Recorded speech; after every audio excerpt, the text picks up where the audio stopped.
ಉಚಿತ, ಸಾವು ಖಚಿತ, ನಿಜ. ಹಾಗಂತ ಮುಂದೆ ಯಾವಾಗಲೂ ಸಾಯ್ತೀವಿ ಅಂತ ಇವತ್ತು ಅಳ್ತಾ ಕೂತ್ಕೊಳ್ಳೋದಿಲ್ಲ. ಆದರೆ ಸಾವು ನಮ್ಮ ಕಣ್ಣು ಮುಂದಿದೆ ಅಂತ ಗೊತ್ತಾದಾಗ ಅದರ ಅನುಭವ ಉಂಟಲ್ಲ, ಅದು ನಿಜಕ್ಕೂ ನರ್ಕ ಅನಿಸಿಬಿಡುತ್ತೆ. ಬನ್ನಿ ಕತೆ ಓದೋಣ. ಪ್ರಭವಿ. ಅಪ್ಪಾಜಿ ಚೆನ್ನಾಗಿದ್ದೀರಾ? ಮನೆ ಒಳಗೆ ಬಂದ ಸುಶೀಲ ತಂದೆಯನ್ನು ವಿಚಾರಿಸಿದ್ದಳು. ಓ ಸುಶೀಲ, ಬಾರಮ್ಮ ಬಾರಮ್ಮ. ಎಲ್ಲಮ್ಮ, ಅಳಿಯಂದ್ರು ಬಂದಿಲ್ವೇನಮ್ಮ? ಮತ್ತೆ ಎಲ್ಲಿ ನಮ್ಮ ಚೋಟು? ಸುಬ್ಬರಾಯರು ವಿಚಾರಿಸಿದ್ದರು ಪ್ರೀತಿಯ ಮಗಳನ್ನು. ಕಾರ್ ಲಾಕ್ ಮಾಡಿ ಬರ್ತಿದ್ದಾರೆ ಅಪ್ಪಾಜಿ.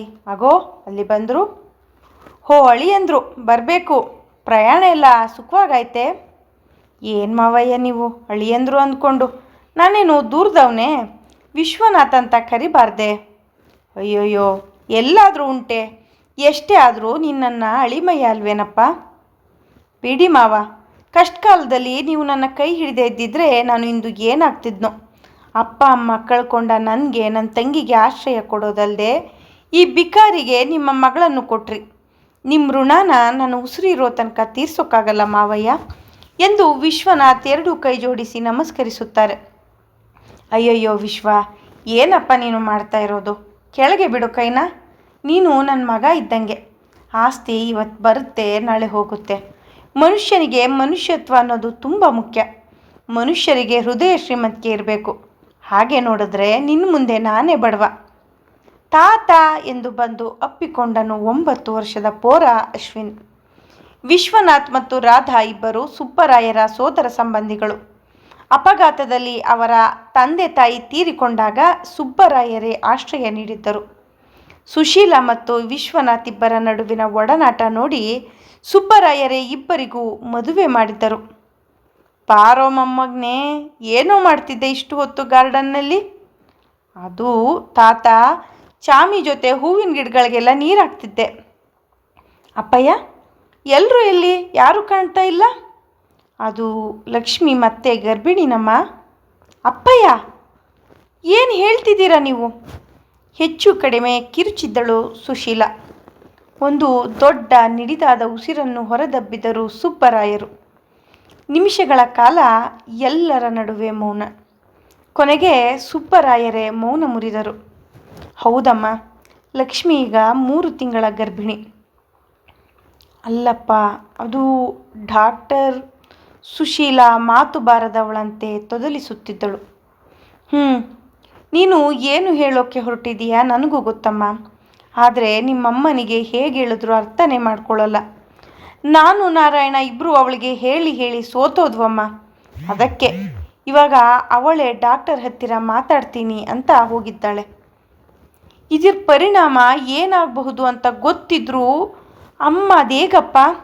ಛೇ, ಮುಖ ಕಿವುಚಿದಳು ಸುಶೀಲ. ಈ ವಿಷಯ ಲಚ್ಚಿಗೆ ಗೊತ್ತೇನಪ್ಪ?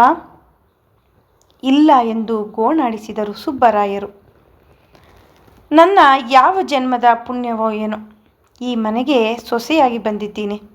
ಮಗಳಂತೆ ನೋಡಿಕೊಳ್ಳುವ ಅತ್ತೆ, ದೇವರಂತಹ ಮಾವ, ಎಲ್ಲದಕ್ಕಿಂತ ಹೆಚ್ಚಾಗಿ ಪ್ರೀತಿಸೋ ನನ್ನ ಗಂಡ. ಇನ್ನೇನು ಬೇಕು ಈ ಜನ್ಮಕ್ಕೆ? ನಿನಗೆ ಗೊತ್ತಾ ಪುಟ್ಟ, ನೀನು ನನ್ನ ಹೊಟ್ಟೆಯಲ್ಲಿ ಇದೆಯಾ ಅಂತ ಗೊತ್ತಾದಾಗಿನಿಂದ ಎಷ್ಟು ಜೋಪಾನ ಮಾಡ್ತಿದ್ದಾರೆ ಅಂತ. ನಿಮ್ಮಕ್ಕ ನನ್ನ ಹೊಟ್ಟೆಯಲ್ಲಿ ಇದ್ದಾಗಲೂ ಹೀಗೆ ನೋಡ್ಕೊಳ್ತಿದ್ರು.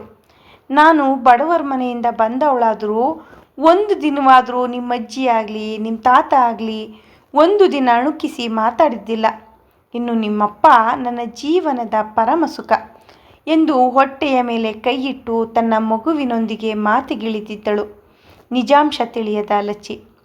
ಸಂಭ್ರಮದಿಂದ ಕುಲಾವಿ ಎಣೆಯುತ್ತಾ ಗಂಡ ಮತ್ತು ಅತ್ತೆಯ ದಾರಿ ಕಾಯುತ್ತಿದ್ದಳು.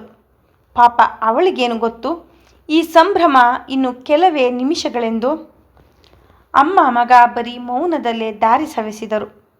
ಇವರಿಬ್ಬರ ನಡವಳಿಕೆ ನೋಡಿ ಪಿಚ್ಚೆನಿಸಿತು ಇಷ್ಟಳಿಗೆ. ಯಾಕೆ? ಅಮ್ಮನಿಗೆ ಏನಾಗಿದೆ? ಡಾಕ್ಟರ್ ಏಕೆ ಅಪ್ಪ ಮತ್ತು ಅಜ್ಜಿನ ಬೈತಿದ್ರು? ಅಪ್ಪ ಯಾಕೆ ಅಳ್ತಿದ್ರು? ಹೀಗೆ ಅವಳ ಪುಟ್ಟ ತಲೆ ಏನೇನೋ ಯೋಚಿಸುತ್ತಿತ್ತು. ಮೊದಲು ಇದನ್ನು ಅಮ್ಮನಿಗೆ ಹೇಳಬೇಕು ಎಂದು ಮನದಲ್ಲಿ ಅಂದುಕೊಂಡಳು. ಕಾರ್ ಬೃಹದಾಕಾರದ ಗೇಟ್ ದಾಟಿ ಒಳ ಪ್ರವೇಶಿಸಿತು. ಕಾರಿಂದ ಇಳಿದ ಜಲಜಮ್ಮನವರು ಮತ್ತೊಂದು ಗಾಡಿ ನಿಂತಿರುವುದು ನೋಡಿ ಮಗಳೇ ಬಂದಿದ್ದಾಳೆಂದು, ನಾರಾಯಣ ಸುಶೀಲ ಬಂದಿದ್ದಾಳೆ, ಬೇಗ ಬೇಗ ಬಾ ಎಂದು ತರಾತುರಿಯಲ್ಲಿ ಒಳನಡೆದರು. ಎಲ್ಲರ ದೃಷ್ಟಿ ಬಾಗಿಲ ಕಡೆ ಇತ್ತು. ಅರೇ ಸುಶೀಲಾ, ಯಾವಾಗ ಬಂದೆ? ನನಗೊಂದು ಮಾತು ಹೇಳೇ ಇಲ್ಲ ಬರ್ತೀನಿ ಅಂತ. ಅಳಿಯಂದ್ರೆ ಚೆನ್ನಾಗಿದ್ದೀರಾ? ಎಲ್ಲಿ ನನ್ನ ಮೊಮ್ಮಗ ಎಂದು ಒಂದೇ ಉಸಿರಿನಲ್ಲಿ ಮಾತನಾಡುತ್ತಿದ್ದರು. ಅವರಿಗೆ ಡಾಕ್ಟರ್ ಹೇಳಿದ ವಿಷಯ ಹೆಚ್ಚು ಕಡಿಮೆ ಮರೆತೇ ಹೋಗಿತ್ತು. ಇತ್ತ ಸುಶೀಲ ತಾಯಿಯನ್ನು ಉರಿಗಣ್ಣಿನಿಂದ ನೋಡುತ್ತಿದ್ದಳು. ಇಷ್ಟ ಬಂದೊಡನೆ ಅವರಮ್ಮನ ಕೋಣೆಗೆ ಓಡಿದ್ದಳು. ಇವರ್ಯಾರನ್ನೂ ನೋಡೇ ಇಲ್ಲ ಎಂಬಂತೆ. ಅವಳ ಪ್ರಶ್ನೆಗಳಿಗೆಲ್ಲ ಉತ್ತರ ಹುಡುಕಿ ಅಮ್ಮನ ಬಳಿ ನಡೆದಿದ್ದಳು. ಅಮ್ಮ ಅಮ್ಮ ಎಂದು ತಾಯಿಯನ್ನು ಅಪ್ಪಿದಳು ಇಷ್ಟ. ಏನಾಯ್ತೋ ಕಂದ? ಮಗಳ ಗಾಬರಿ ಅರಿತು ಕೇಳಿದ್ದಳು ಲಚ್ಚಿ. ಎಂದು ಇಷ್ಟೊತ್ತು ಬಿಟ್ಟಿರದಿದ್ದ ಮಗಳು ಇಂದು ತನ್ನನ್ನು ತುಂಬ ಸಮಯದಿಂದ ದೂರ ಇದ್ದ ಕಾರಣ ಗಾಬರಿಯಾಗಿದ್ದಾಳೆ ಎಂದುಕೊಂಡಿದ್ದಳು. ವಾಸ್ತವದ ಅರಿವಿರದ ಲಚ್ಚಿ, ಅಮ್ಮ ನನಗೆ ಭಯ ಆಗ್ತಿದೆ ಅಮ್ಮ. ಯಾಕೆ? ಏನಾಯಿತು ನನ್ನ ಕಂದಮ್ಮನಿಗೆ? ಅಮ್ಮ ಇಲ್ಲೇ ಇದ್ದೀನಲ್ವಾ, ಮತ್ತೇಕೆ ಭಯ? ಅಮ್ಮ ಅದು ಹಾಸ್ಪಿಟಲ್ನಲ್ಲಿ ಏನಾಯಿತು ಗೊತ್ತಾ? ಏನಾಯಿತು? ಅವಳದೇ ದಾಟಿಯಲ್ಲಿ ಕೇಳಿದ್ದಳು. ಅಮ್ಮ ಅದು ಡಾಕ್ಟರ್ ಆಂಟಿ ಪಪ್ಪನ್ನ ಬೈತಿದ್ರು, ಪಪ್ಪ ಅಳ್ತಿದ್ರು. ಅಮ್ಮ ಯಾಕಮ್ಮ, ನಿಂಗೇನಾಗಿದೆ? ಮಗಳ ಮಾತು ಕೇಳಿ ಗಾಬರಿಯಾದರೂ ಅದನ್ನು ತೋರ್ಪಡದೆ, ಅಯ್ಯಯ್ಯೋ ಚಿನ್ನಿ ಮರಿ, ಇಷ್ಟಕ್ಕೆಲ್ಲ ಅಳ್ತಾರ ನೋಡು ಇಲ್ಲಿ. ನಾನು ಆರಾಮಾಗೇ ಇದ್ದೀನಿ ಅಲ್ವಾ, ಬಾ ಪಪ್ಪ ಜೊತೆ ಟೂ ಬಿಡೋಣ, ಇಬ್ಬರು ಯಾಕೆ ನನ್ನ ಮಗಳನ್ನು ಅಳಿಸಿದ್ದು ಅಂತ ಎಂದು ಮಗಳ ಜೊತೆ ಹೊರ ನಡೆದಳು.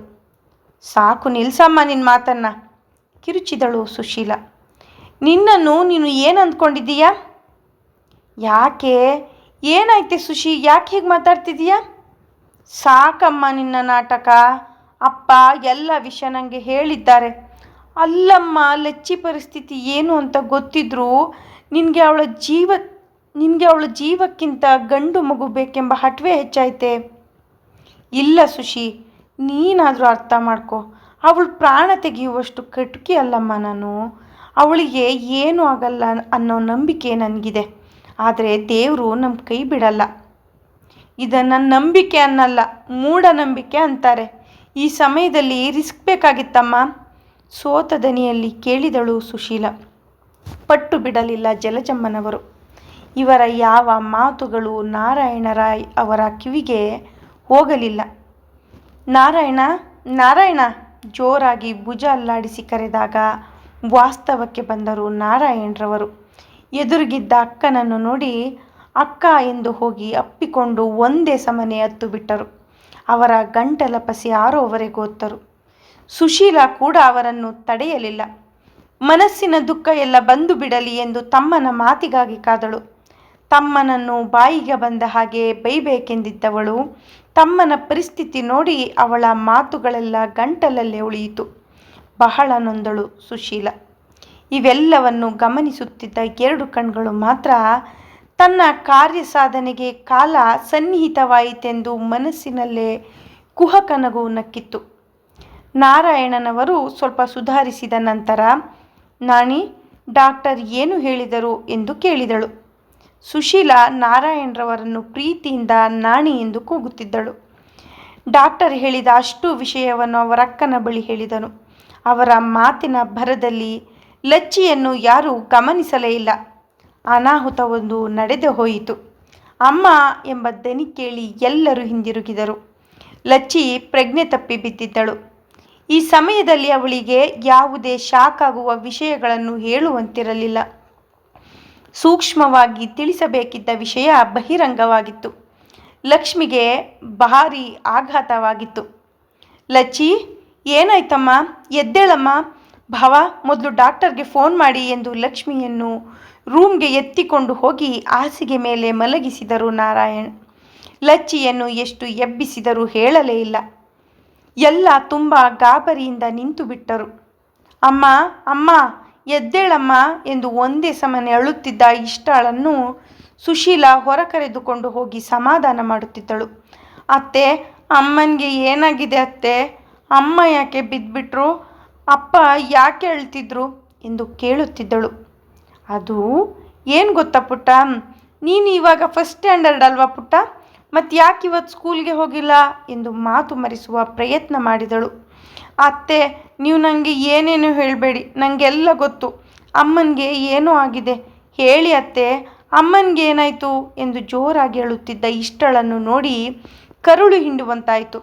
ಇಷ್ಟಳನ್ನು ಅಪ್ಪಿಕೊಂಡು ತಾನು ಅತ್ತಳು ಸಮಾಧಾನವಾಗುವವರೆಗೂ. ಹತ್ತು ಸುಸ್ತಾಗಿ ಅತ್ತೆಯ ಮಡಿಲಿನಲ್ಲೇ ನಿದ್ರೆಗೆ ಜಾರಿದಳು. ನಾನು ಚೆಕಪ್ ಮಾಡೋವರೆಗೂ ಎಲ್ಲ ಹೊರಗಿರಿ ಎಂದು ಡಾಕ್ಟರ್ ಚೆಕಪ್ ಮಾಡಿ ಒಂದು ಇಂಜೆಕ್ಷನ್ ಕೊಟ್ಟು ಬಾಗಿಲನ್ನು ಮುಚ್ಚಿ ಹೊರಬಂದರು. ನಾನು ಏನು ಹೇಳಿದ್ದೆ ನಿಮಗೆ, ಯಾಕೆ ಹೀಗೆ ಮಾಡಿದ್ರಿ? ಕೋಪಗೊಂಡರು ಡಾಕ್ಟರ್. ನಡೆದ ವಿಷಯವನ್ನೆಲ್ಲ ವಿವರಿಸಿದರು ವಿಶ್ವನಾಥ್. ಇಷ್ಟಾಯಿತು ಡಾಕ್ಟರ್ ಎಂದು ಹೇಳಿದರು. ನೋಡಿ ಮಿಸ್ಟರ್ ರಾಯ್, ಇನ್ನು ಮುಂದೆ ನೀವು ತುಂಬ ಕೇರ್ಫುಲ್ಲಾಗಿ ನೋಡ್ಕೋಬೇಕಾಗುತ್ತೆ. ಅವರನ್ನು ಈ ಸಮಯದಲ್ಲಿ ಯಾವುದಕ್ಕೂ ಒತ್ತಾಯ ಮಾಡಬೇಡಿ. ಅವರಿಷ್ಟದಂತೆ ಇರಲು ಬಿಟ್ಟು ಬಿಡಿ. ಈಗ ತಾನೇ ಇಂಜೆಕ್ಷನ್ ಕೊಟ್ಟಿದ್ದೀನಿ. ಎಚ್ಚರವಾದ ಮೇಲೆ ಅವರ ರಿಯಾಕ್ಷನ್ ಹೇಗಿರುತ್ತೋ ಹೇಳೋಕ್ಕಾಗಲ್ಲ. ಅವರ ಮನಸ್ಸಿಗೆ ಬಹಳ ಆಘಾತವಾಗಿದೆ. ಇನ್ನು 2 ಅವರ್ಸ್ ಅವರು ಎದ್ದೇಳಲ್ಲ. ಬಹಳ ಜಾಗ್ರತೆಯಿಂದ ನಿಭಾಯಿಸಿ ಪರಿಸ್ಥಿತಿಯನ್ನು. ಈ ಸಮಯದಲ್ಲಿ ನಿಮ್ಮ ಸಾಮೀಪ್ಯ ಬಹಳ ಮುಖ್ಯ ಆಕೆಗೆ. ನಾನು ಮತ್ತೊಮ್ಮೆ ಹೇಳುತ್ತಿದ್ದೇನೆ, ಈ ಮಗುವನ್ನು ತೆಗೆಸುವುದು ಒಳ್ಳೆಯದೆಂದು. ಅದು ಆಕೆ ಒಪ್ಪಿಗೆ ಕೊಟ್ಟರೆ ಮಾತ್ರ. ಯಾಕೆಂದರೆ ಯಾವುದೇ ತರಹದ ಒತ್ತಡಗಳನ್ನು ಈ ಸಮಯದಲ್ಲಿ ಆಕೆಯ ಮೇಲೇರಲಾಗುವುದಿಲ್ಲ. ಯೋಚಿಸಿ, ಆಕೆಗೂ ಸಮಾಧಾನದಿಂದ ತಿಳಿಸುವ ಪ್ರಯತ್ನ ಮಾಡಿ. ಇದು ಅವರ ಜೀವದ ಪ್ರಶ್ನೆ. ಒಂದು ವೇಳೆ ಈ ಮಗು ಏನಾದರೂ ಆದರೆ ಅವರು ಬದುಕುವ ಚಾನ್ಸ್ 50-50 ಅಷ್ಟೆ. ಹಾಗಂತ ಅವರನ್ನು ಈ ಸಮಯದಲ್ಲಿ ಒತ್ತಾಯಿಸಿದರೆ, ಅವರ ಮೇಲೆ ಒತ್ತಡ ಹೇರಿದರೆ ಈಗಲೇ ಅವರನ್ನು ಕಳೆದುಕೊಳ್ಳಬೇಕಾಗುತ್ತದೆ. ತುಂಬ ಹುಷಾರಾಗಿರಿ, ನಾನಿನ್ನು ಬರ್ತೀನಿ. ಡಾಕ್ಟರ್ ಮಾತುಗಳನ್ನು ಕೇಳಿದ ಎಲ್ಲರೂ ಶಿಲೆಯಂತೆ ನಿಂತು ಬಿಟ್ಟರು. ಕಣ್ಣೀರು ಯಾರಪ್ಪಣೆ ಇಲ್ಲದೆ ಹರಿಯತೊಡಗಿತು. ಜಲಜಮ್ಮನವರಿಗೆ ತಪ್ಪು ಮಾಡಿಬಿಟ್ಟನೆ ಎನ್ನುವ ಪಾಪ ಪ್ರಜ್ಞೆ ಈವಾಗ ನಿಜಕ್ಕೂ ಕಾಡತೊಡಗಿತು. ಲಚ್ಚಿಯ ಪರಿಸ್ಥಿತಿ ಏನಾಗಬಹುದು? ಆಕೆ ನಿಜಕ್ಕೂ ಮಗುವನ್ನು ತೆಗೆಸಲು ಒಪ್ಪಿಗೆ ಕೊಡುವಳ? ನೋಡುವ ಮುಂದಿನ ಭಾಗದಲ್ಲಿ. ಧನ್ಯವಾದಗಳು.